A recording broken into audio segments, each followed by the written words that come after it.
Naniniwala po ba kayo sa sinabi ni Harry Roque at ni Duterte na kung hindi dahil sa mga Duterte ay walang President Bongbong Marcos ngayon? Magandang araw po sa inyong lahat. Naimbag na aldaw kada kayo aming kakabsat and welcome back to my channel.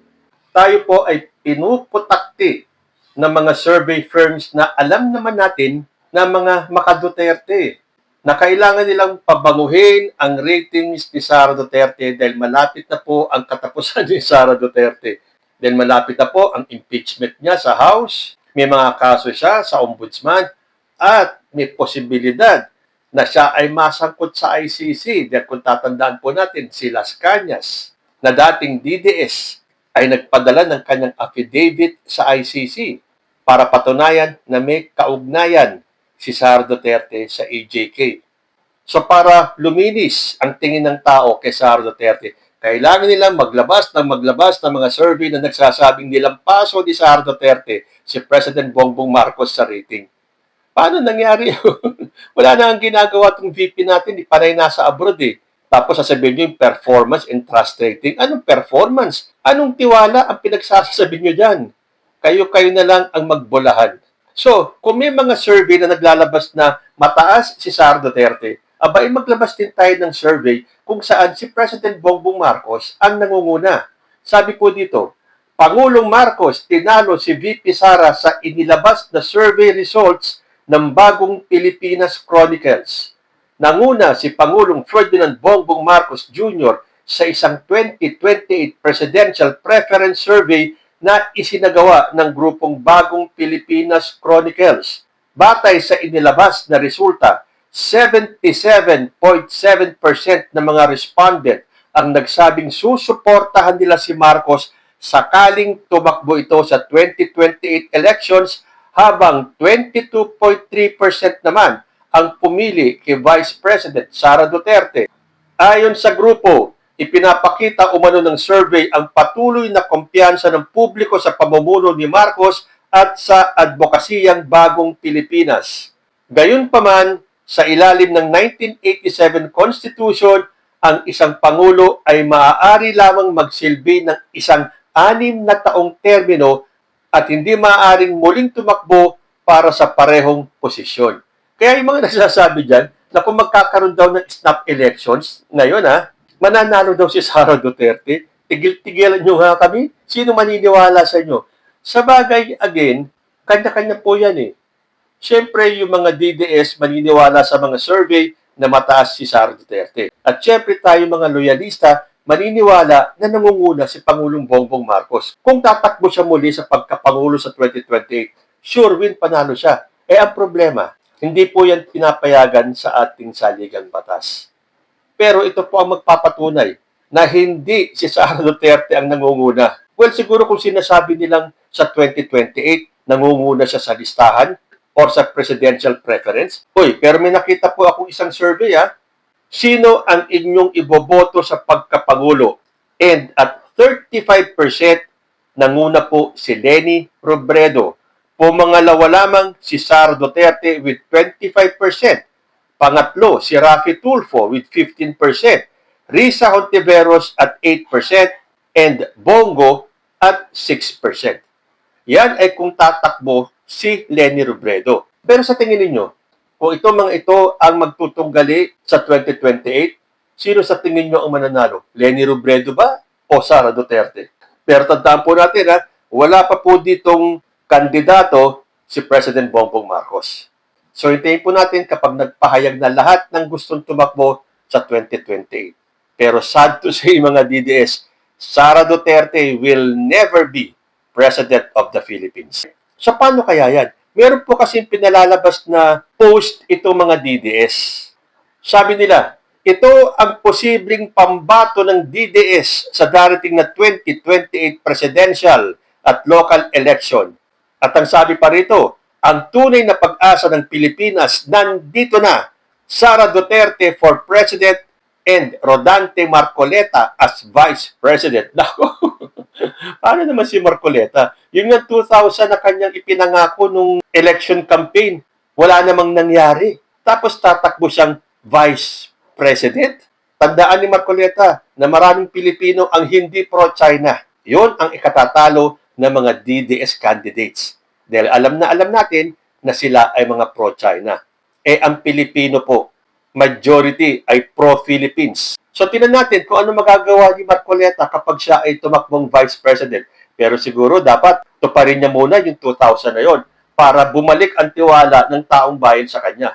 Pero kung tatakbo si Marcoleta bilang Vice President ni Sara Duterte, paano naman si Robin Padilla? Dahil iminungkahi ni dating COMELEC Commissioner Atty. Rowena Guanzon na tumakbo bilang Vice Presidente si Senador Robin Padilla sa halalan 2028 bilang katambal ni Vice President Sara Duterte. Ang pahayag na ito ay lumabas matapos ibahagi ng asawa ng senador na si Mariel Rodriguez na tila ayaw na umano nitong tumakbong muli dahil sa mabagal na proseso at madalas na bangayan sa Senado.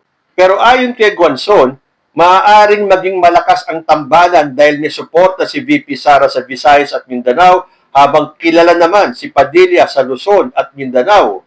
Nagpasalamat naman si Padilla sa pagkilala sa kanyang kakayahan bilang public servant sa kabila ng naunang pahayag ng kanyang pamilya tungkol sa posibilidad na paglayo niya sa politika. Sabi sa inyo gimmick lang ni Mariel Padilla yung sinasabing hindi natatakbong muli si Robin Padilla sa 2028. At di ba sinabi pa ni Mariel Padilla na hindi natin deserve si Robin Padilla. Yung pagka-public servant ni Robin Padilla, hindi daw natin deserve yung ganong klaseng senador. Tama naman talaga si Mariel Padilla. Hindi natin deserve ang isang Robin Padilla. Ang problema kasi sa inyo, kayo ang bumoto kay Robin Padilla. Dahil ako, umpisa pa lang, wala na akong tiwala kay Robin Padilla. At nanalo lang si Robin Padilla dahil kay President Bongbong Marcos. Kung di siya sumama sa unity team, wala pong pag-asang manalo si Robin. So paano kaya yan? Sino ang tatakbong Vice President ni Sara Duterte? Si Marcoleta? Si Padilla? Paano naman si Amy Marcos? At paano naman mananalo si Sara Duterte? Kayo naman sa social media ang nagsasabing malakas si Sara Duterte. Sa mga rally nga hindi nyo mapuno-puno ang EDSA. Ganun bang sasabihin yung malakas si Sara Duterte? Ilang beses na bang nagtawag ng people power ang mga DDS? Nagtagumpay ba kayo? Ilang beses nang nagtawag si Chavit Singson ng rally. Hindi nga ba't nakikisingit pa si Chavit Singson sa rally ng INC para manawagan na Marcos resign? Ano ang nangyari dun sa one-time, big-time rally niya? Wala. Hindi ba't sumingit lang din siya sa rally ni Mike Defensor na nagsabing pabababahin nila si President Bongbong Marcos sa pwesto? Ang tagal nang lumipas doon. Nag-rally si Mike Defensor. Sumama ba ang taong bayan? Hindi. So wala rin nangyari sa panawagan ni Chavit Singson ngayon. Nakahanap na naman ng pagkakataon si Chavit Singson para makisali na naman sa isang rally. At yan po ay ang gaganapin na rally sa February 25 ng trillion peso march. Dahil sabi dito sa balita, makikihalo si Chavit sa anibersaryo ng EDSA para hindi mapahiya na wala na siyang lakas pang manawagan sa tao sa kanyang personal na agenda. February 25 rally, Chavit, nanawagan ng malaking pagtitipon sa anibersaryo ng EDSA. Kita nyo na, panay naman ang sabit ni Chavit Pero nagtatagumpay ba siya? Meron naman tayong kasabihan, try and try until you get tired. Hanggang mapagod si Chavit Singson kakarally, kakapanawagan ng rally. Pabayaan po natin siya. Pero yung try and try until you succeed, yung succeed, never po niyang makakamtan. Sabi pa dito, nanawagan si dating Ilocos Sur Governor Chavit Singson ng isang malaking rally sa darating na February 25 kasabay ng anibersaryo ng EDSA People Power Revolution. Sa kanyang pahayag, hinikayat niya ang publiko na magtipon-tipon at magkaisa upang ipakita ang lakas ng taong bayan. Ayon kay Singson, handa umano niyang sagutin ang gastusin kabilang ang pagkain mula umaga hanggang matapos ang programa. Giit niya, mahalagang maipakita na mas makapangyarihan ang nagkakaisang mamamayan. Ang panawagang ito ay inaasahang magbibigay daan sa iba't ibang reaksyon mula sa iba't ibang panig ng politika Habang papalapit ang naturang petsa, eto na naman si Chavit Singson. Makikiride o na naman sa ibang rally para nga naman sabihin na malakas yung rally niya. Pero reaction niya sa social media, mahirap bang tanggapin Chavit-sabit na laos ka na? Wala ka ng kapangyarihan kahit ang pera mo ipamudmud mo. Dahil sabi nga ni Chavit Singson, madali nating mapapatalsik si BBM kung magkakaisa sa EDSA. Ilang beses ka nang sumama sa mga rally. Sa INC, sa Trillion Peso March, sa rally ni Mike Defensor. Ngayon, makikisabit ka na naman sa Trillion Peso March. Tapos sasabihin mo, ang daming tao na pinakinggan ka ng taong bayan. Sabit ka nga lang dun eh. So kung sinasabi mong magkaisa lang sa EDSA, hindi naman sila nakikipagkaisa eh. Itong mga nagrarally nito ay para sa taong bayan, para sa korupsyon na nagaganap sa Pilipinas. Na kung hindi isiniwalat ni President Bongbong Marcos, walang mga ganyang rally ang lalabas. Dahil alam ng tao ang agenda ninyo. Gusto nyong agawin yung kredito na kayo ang nakadiskubre ng korupsyon sa DPWH dyan sa flood control na yan. Hindi nga ba't nagyabang pa si Chavit Singson? Sabi niya, ikukulong ko ang mga magnanakaw sa flood control kahit sino pa. Hindi ba dialogue ni President Bongbong Marcos yan? Ipakukulong ang mga sangkot sa flood control kahit na sino pa. Kay kaibigan, kamag-anak, kaalyado, basta nagkasala, parurusahan. Tapos gusto mong agawin ang kredito, Chavit Singson. Nagpahayag si dating Ilocos Sur Governor Chavit Singson na kung sakaling mahalal siyang Vice Presidente at maging katandem ni Sara Duterte. Teka muna. So, nadagdagan pa pala yung magiging Vice President ni Sara Duterte. Then, una sinabi natin, si Marcoleta, si Robin Padilla, si Amy Marcos. Abay, tatakbo din pala si Chavit Singson. Dahil sabi niya, kung sakaling mahalal siyang Vice Presidente at maging katandem ni Sara Duterte, pananagutin umano niya ang lahat ng sangkot sa anomalya sa flood control projects. Dagdag pa niya, kahit sino pa ang masangkot ay dapat umanong harapin ang batas, kabilang na si Pangulong Ferdinand Marcos Jr. Kung may mapapatunayang pananagutan para kay Singson, mahalagang magsilbing halimbawa ang pagpapatupad ng hustisya upang hindi natularan ng mga susunod na lider ang umano'y katiwalian. O, kita nyo na, gustong agawin ang kredito. Ngayon, siya ang magpapakulong. Siya daw ang magpapatupad ng hustisya para hindi tularan ng mga susunod na lider. Yan na mismo ang sinabi ni President Bongbong Marcos eh. Ang hilig nyo talagang kumuha ng kredito, no? Credit grabber talaga kayo.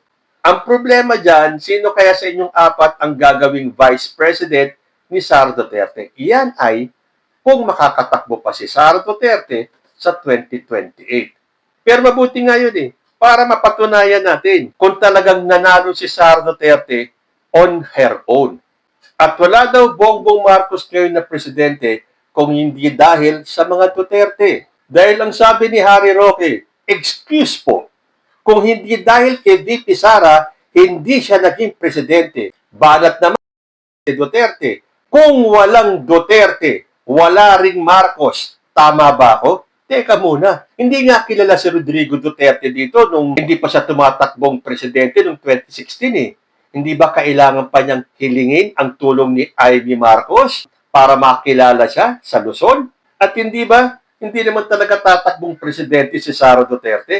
Kaya nga umuwi siya ng Davao at doon nag-file ng candidacy bilang mayor.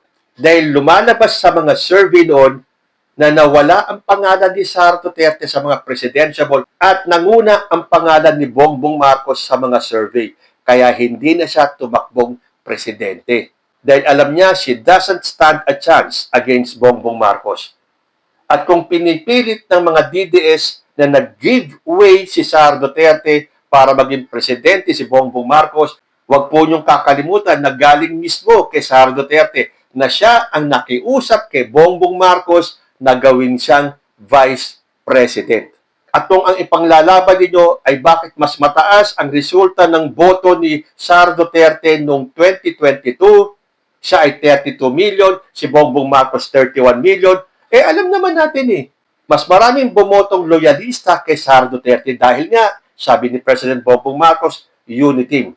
Sa totoo lang, kung nakita nyo at napanood ang mga rally ng Uniteam noon, hindi ba't kada rally, mas majority na mga nandoon ay nakapula at kakaunti lang ang nakaberde? Nagpapatunay na dinala lang ng mga loyalista si Sara Duterte. At bakit mas mataas siya? Hindi nga ba't ipinapartner pa nila si Sara Duterte sa ibang mga presidentiable noon? At hindi ba, umpisa pa lang ng kampanya, naninira na si Digong at sinasabing meron tayong presidentiable na nagko-cocaine? So, paano yung sasabihin na si Sara Duterte ang nagpanalo kay Bongbong Marcos samantalang umpisa pa lang sinisiraan na ng pamilya Duterte led by the father si Bongbong Marcos na tumatakbong presidente. At kung totoong si Sara Duterte o ang mga Duterte ang nagpanalo kay Bongbong Marcos, bakit hanggang ngayon hindi nyo pa napapatalsik si Bongbong Marcos sa pwesto? Dahil kung talagang malakas si Sara Duterte, matagal nyo nang napuno ang EDSA at sa pilitan na pababain si Marcos sa kanyang pwesto. Ano nangyari? Tapos sasabihin nyo, malakas si Sara Duterte at siya ang nagpanalo kay Bongbong Marcos?